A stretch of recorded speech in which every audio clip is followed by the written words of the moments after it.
With 2022 being a weird year within itself, it was also home to one of the weirdest NFL seasons we have ever seen. And in today's video, I'm here to show you why. We start the season off in the off season. There were a lot of stories to tell before the season started. Tom Brady retired, and then unretired about a month later. Calvin Ridley, who took a temporary retirement, basically, was indefinitely suspended from the Falcons for betting on games. I knew I liked this guy. Russ begins his ride in Broncos country, and the Cleveland Browns trade for 20-plus times sexual assault allegation champion quarterback Deshaun Watson. After that, we move into the NFL draft, where the number one pick was basically a lock that Aiden Hutchinson was going to be a Jacksonville Jaguar, until a couple days before the draft, the Vegas odds spiked in the favor of the eventual number one pick, Travon Walker. It almost made it seem like it was manipulated, perhaps a script? And if anybody is wondering for whatever reason, Mr. Irrelevant, the last pick in the draft, was some random quarterback out of Iowa State. Now let's fast forward to the regular season where the playing actually occurs, where we saw some shit. Let's start off with some interesting storylines, such as the Seahawks trading away their best player and getting better, or the Panthers trading away their best player and getting better. And staying on the subject of getting better, teams that have been historically bad were finally good. The whole NFC East was good, opposed to a few seasons ago when they were all terrible. The Detroit Lions had a winning record and almost made the playoffs. The Jacksonville Jaguars had the same record and made the playoffs. On the other side, there were teams that are usually or were supposed to be good and absolutely sucked. The very hyped up Denver Broncos, led by new quarterback Russell Wilson, put up a 5-12 record. Bad enough for last in the AFC West. Tom Brady had his first losing season, but they still made the playoffs because the rest of the NFC South was garbage. Much like the NFC South, some divisions were pretty weird this year. The aforementioned NFC South didn't have a single winning team. The NFC East didn't have a single losing team. The AFC West, which was supposed to be the best division in football, was disappointing as hell, even though every team reloaded or upgraded in the offseason. And to round it out, the NFC North saw not only the Vikings take the division title away from the Packers, but the Lions finishing ahead of the Packers as well. The Bears finished in last, which is no surprise in a year full of them. But what was a surprise were some of the storylines that played out leading into the playoffs. Brian Daboll fixed Daniel Jones' turnover problem and turned him into Danny Dimes for real, leading the Giants to being a good team again and a trip to the playoffs, which definitely deserved Coach of the Year. Also in this surprising NFC wildcard picture were the Seattle Seahawks, led by eventual comeback player of the year, Geno Smith. They wrote me off, I ain't right back though. And speaking of comebacks, this year was full of them. The Raiders had 3 17-plus point comebacks. Given up. While that's definitely not something to be proud of, they could be the Colts. The same team who hired Jeff Saturday, a coach who had only had high school head coaching experience besides being a player in the NFL, of course, as their interim head coach. They blew a 33-0 halftime lead to the Vikings. This margin was so large that it is now the biggest blown lead in the league's history. Poor Matt Ryan. Now he holds the largest Super Bowl lead blown and the largest lead ever blown. However, they weren't alone in the playoff meltdowns, as this year, the Chargers, who were up 27-0 at halftime on the Jacksonville Jaguars in the divisional round, would go on to lose 31-30, the third largest comeback in NFL playoff history.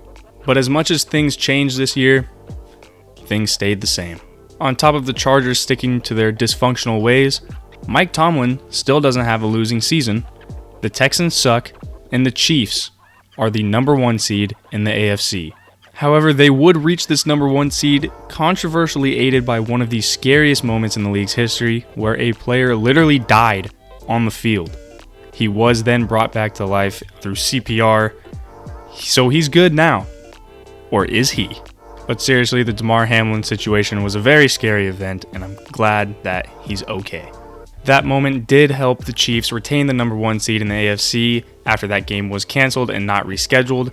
They retained the 1 seed, even without Tyreek Hill, while he left to the Dolphins, who had a blazing offense with Hill and Waddle that was only hindered by their quarterback getting 3 concussions in a season, 2 of which came within a week of each other.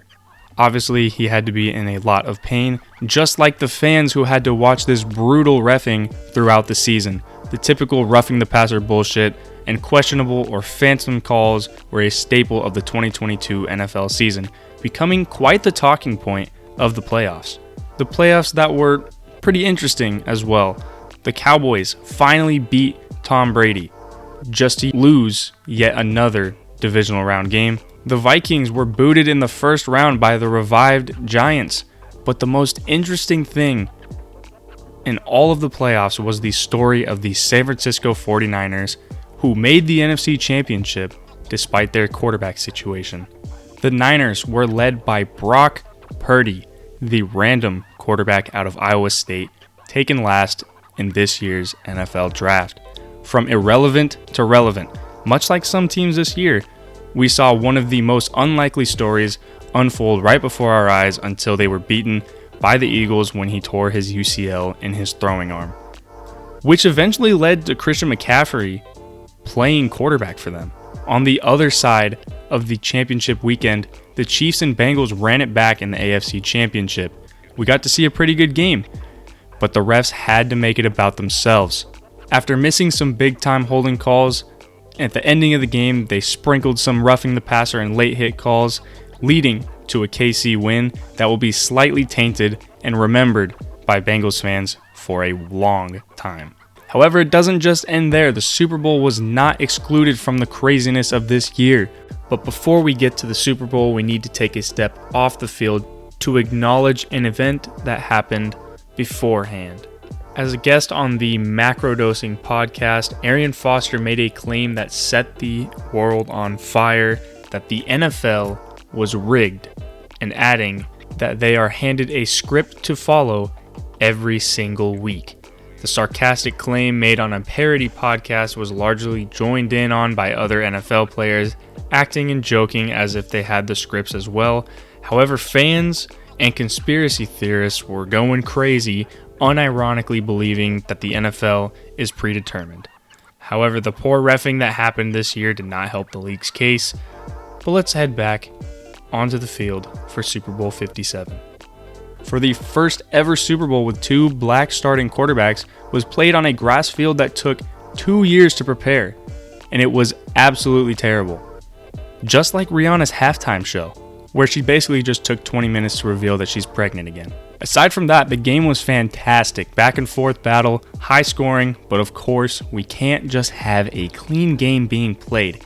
Right at the end of the game, a questionable flag was thrown for a holding penalty that has fans split right down the middle, now tainting the biggest games of the year. Because why would we close off such a weird year with a normal ending to the game? And to round out 2022, Tom Brady has retired for good. Tom, I hated you most of your career, but you're the GOAT. It's gonna be a little weird to not see you play. Enjoy your retirement. 2022, you were absolutely insane, but so damn fun. Here's to 2023 and another exciting NFL season. Thank you guys so much for watching. Let me know what you guys thought about the 2022 NFL season. What was your favorite moment? And let me know down in the comments if there's anything that I missed. And until the next one, see you later.